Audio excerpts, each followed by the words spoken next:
and darling viewers, it's Jen here at Check Her Joy, and this time I'm reviewing 13 Moons by Charles Frazier. I listened to the audiobook for this, which is narrated by Will Patton.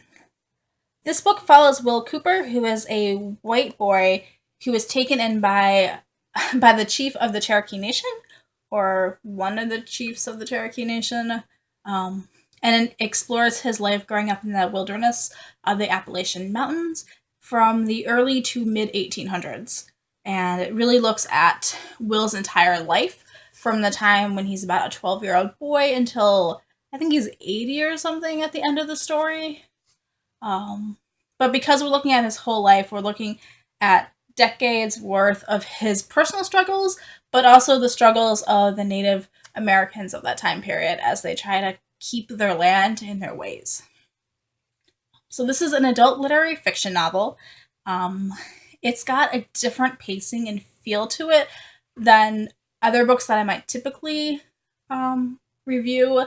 So it's definitely got a different feel to it from like science fiction and fantasy or a young adult contemporary.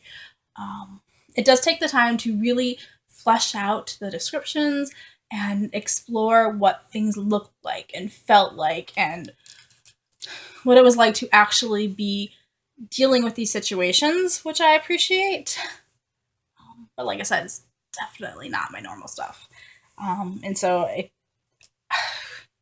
can't really be compared to other novels that I read. So Will Cooper is orphaned at a young age. Both his parents die, and he's left in the care of an aunt and an uncle who try to take care of him, but when he reaches the age of 12, it's time for him to go off and work.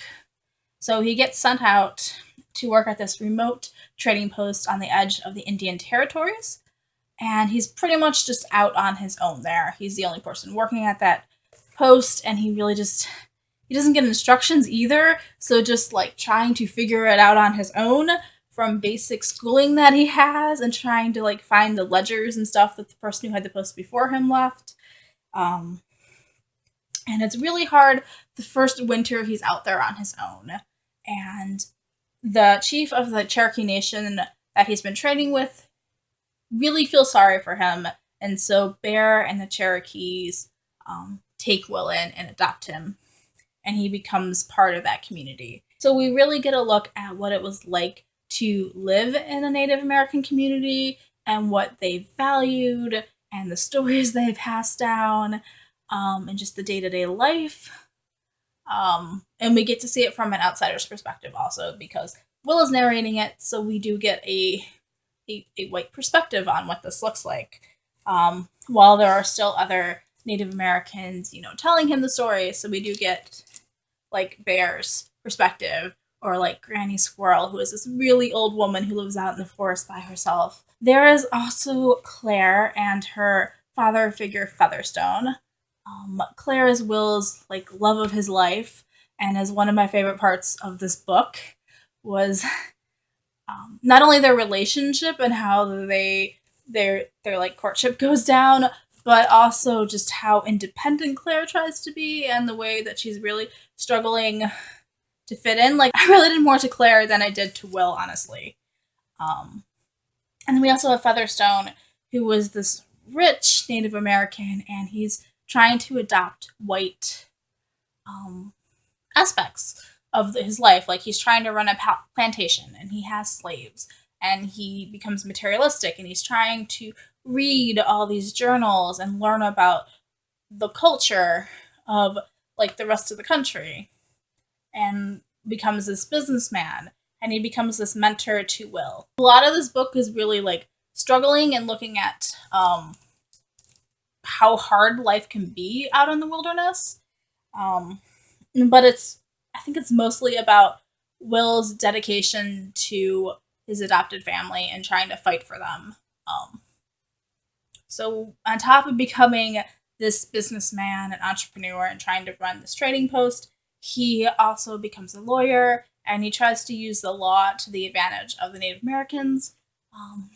And he works with Bear, who has been buying the property that the Cherokee Nation resides on. So Bear legally owns that land, and that becomes this linchpin in his argument that members of the Indian Nation who are nearby only have this land because of treaties, whereas Bear legally owns it. He has paper, he's paid for it. So part of this book is Will going to Washington, D.C. and trying to work through the government and meeting senators and meeting like the president. So we do see some famous people showing up in here, like Will meets Davy Crockett when he's in Washington, D.C., and he meets Andrew Jackson. And I can't remember who else, but there are a couple of other names that like I knew while he's there. So this book takes a look at the Trail of Tears as the Indian Nation gets pushed off their land, and what that it feels like to the Native Americans, but also because he's part of the Cherokee, like his allegiance is to them first. It gets complicated, but it's also really interesting to kind of just explore what the thought processes were and what people were feeling at that time. We also get a look at the Civil War. They're in a southern state, so Will does end up becoming, I think, a colonel in the Confederate Army, as well as he's one of the chiefs of the Cherokee Nation, a white chief. So Will gains a little bit of notoriety as he's growing up. There isn't like a strong plot to this other than just trying to keep the nation together and Will's journey as he's growing up. So a lot of this book is motivated by Will's desire for home or fortune or adventure or family or his love for Claire. Like I said, this is at a different pace than what I normally read. It took me over a month to get through the audiobook. I tried at several points to like sit down and read the physical book, but it was just not happening. I know the audiobook expired at least once while I was reading it because it took me so long to get through. I just wasn't feeling like motivated to keep going. I didn't feel like a strong enough push to be like, what's going to happen next?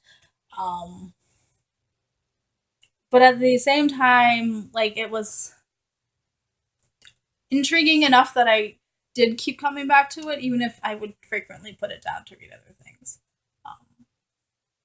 So this is pretty much a solidly 3-star book. I'm probably not going to reread this, at least not anytime soon, honestly. So if this sounds intriguing to you at all, go ahead and read it. It's not horrible, it's just not my typical read. I'd rather be reading something sci-fi fantasy, honestly. There is my review for 13 Moons by Charles Frazier. Pick it up if you guys want to. And peace out. I love you guys and keep reading. Bye.